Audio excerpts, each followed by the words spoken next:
historiador, ele sabe disso, mas imagina uma época de descobrimento, lá pelo século XVI, quando ninguém sabia exatamente, ou antes até, imagina o que tinha do outro lado, né?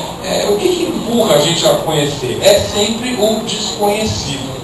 E é isso que é tão atraente em procurar essas coisas todas. Eu conheço, precisa até corrigir no livro ali, porque quando eu escrevi o livro eu conheci 82 países. Na verdade é 81,5, porque um país que eu conheci não existe mais, acabou que era a Alemanha Oriental. Mas eu cheguei a conhecer, tinha o Muro de Berlim, tem um visto, tem um passaporte, tem um visto da Alemanha Oriental. E aí depois que eu lancei o livro, eu já conheci um país a mais. Eu fui à Venezuela há umas 3 semanas, também fazer uma reportagem e tal. Então, a conta já está em 83. Mas veja só, são 195, 196 países no mundo todo, e eu costumo falar, 83, nossa, quantos países, não sei o que e tal. Mas não conheço nem metade, turma. Nem metade, né? Quando é que a gente vai sossegar, né? Quando é que eu vou sossegar? Eu acho que nunca, né? Espera, bom, eu estou com 46 anos, conheço 83 países, acho que beleza, mesmo se dobrar, dá para conhecer talvez todos os países do mundo, até eu não poder mais circular por esse mundo, digamos assim, né? Mas não é uma questão apenas numérica, é uma questão de vontade, de conhecer, de fuçar. E sobretudo, e eu gosto, especialmente de estar falando no evento que é de turismo, a semana passada mesmo eu falei, não um encontro como esse, mas falei para estudantes de turismo, que eu, um grupo, né, uma fatia das pessoas que eu não conhecia especificamente, mas por causa desse projeto todo, eu tenho sido, felizmente, muito convidado a falar para estudantes de turismo, sobretudo, a natureza desse cara que gosta de viajar e que, claro, vocês como estudantes ou profissionais de turismo querem explorar, querem decifrar, querem descobrir, para mim é fascinante. Eu pego sempre a minha experiência pessoal, mas eu acho que dá para tirar algumas lições dessa vontade de viajar, do que faz a pessoa ser um turista, uma turista, né? O que tem nesse DNA da gente aqui que faz a gente querer ir para tudo quanto é lugar diferente. Como eu já disse ali, primeiro a curiosidade, mas fora a curiosidade, e para você ter uma experiência realmente positiva, proveitosa, e que você traga alguma coisa, você tem que viajar com extrema humildade, né? Não é à toa que na capa do livro, está aqui, né?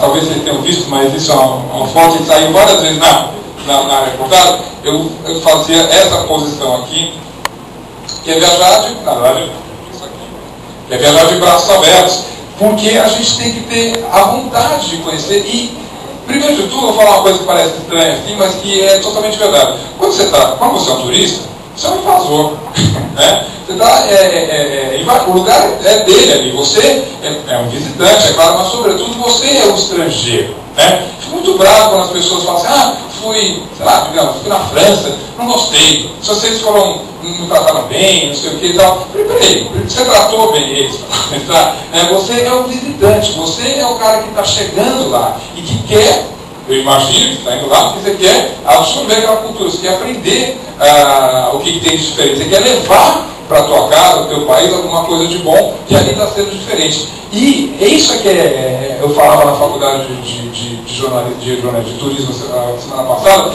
isso é que é tão importante a gente tentar vender esse espírito para as pessoas. Nunca é de chegar e falar assim, bom, eu já sei, eu já li tudo, eu li todos os guias, eu já vi vários vídeos, já vi programa na internet, então eu já sei desses lugares aqui, eu sei o que eu quero conhecer e eles vão ter que maturar. É o contrário, justamente, né? Quando você viaja, tem que ter a humildade de receber coisas que você não está esperando, por mais que você tivesse estudado sobre aquele lugar, por mais que você tivesse decorado fatos e dados sobre aquele lugar. Por quê? Porque nunca, mesmo que você estude na internet, veja fotos, leia o meu livro, leia tantos outros guias, você não vai nunca conhecer aquele lugar se você não tiver contato com as pessoas de lá. E isso é a coisa mais preciosa. Não foi à toa que eu vi esse vídeo aqui, em 2 vezes repetido ali, inclusive, e com exemplos lindos de imagens, que isso aqui é um lugar onde as pessoas se sentem bem-vindas, né? Que é um povo hospitaleiro, capixaba. E não é à toa, porque é isso que mais faz a gente querer visitar os lugares. Mesmo que você pareça que seja uma cultura distante, mesmo que seja uma cultura que você não tenha nenhuma familiaridade, quando você chega lá, o que você quer procurar é uma sensação de ser bem-vindo, de ser alguém que tenha alguma coisa para trocar ali, simplesmente. E é esse espírito que eu acho, eu estou falando isso com muita facilidade, no começo que eu estou falando, mas eu tenho uma experiência de viajante grande ali, né? Desde essa primeira viagem que eu fiz com 10 anos para a Argentina, até as primeiras viagens que eu fiz sozinho, já na faculdade, depois quando eu comecei a trabalhar, comecei a ganhar meu dinheiro ali, já falo um pouquinho disso.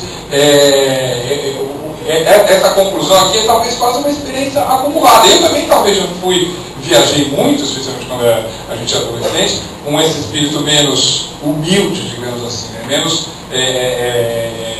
aberto para aprender as coisas. Mas, do alto aqui desses 83 países aqui, dessas 2 voltas ao mundo, na verdade, eu acho que dá para tirar essa experiência maravilhosa e que serve tanto para quem está viajando quanto para quem está recebendo, né? Da mesma maneira, esses países, esses lugares, vamos dizer, que são destinos turísticos, e a bem dizer, todos os lugares do mundo são destinos turísticos, né? A gente mal, às vezes, nem se lembra disso, mas qualquer lugar é visitável, qualquer lugar é interessante, qualquer lugar que tem gente, para mim, é interessante, né? Como eu digo sempre, não viajo para ver monumento. A grande lição dessas viagens todas é que eu viajo para ver gente. Isso é que é bacana, né? É super legal, né? Você vai lá, você vê a Torre Eiffel, né? Você vê uma cachoeira maravilhosa, ou você passa por uma cordilheira, você vê a Estátua da Liberdade, você vê o Coliseu, você vê os templos de Kyoto, no Japão, é tudo bacana. Mas quem fez essas coisas todas?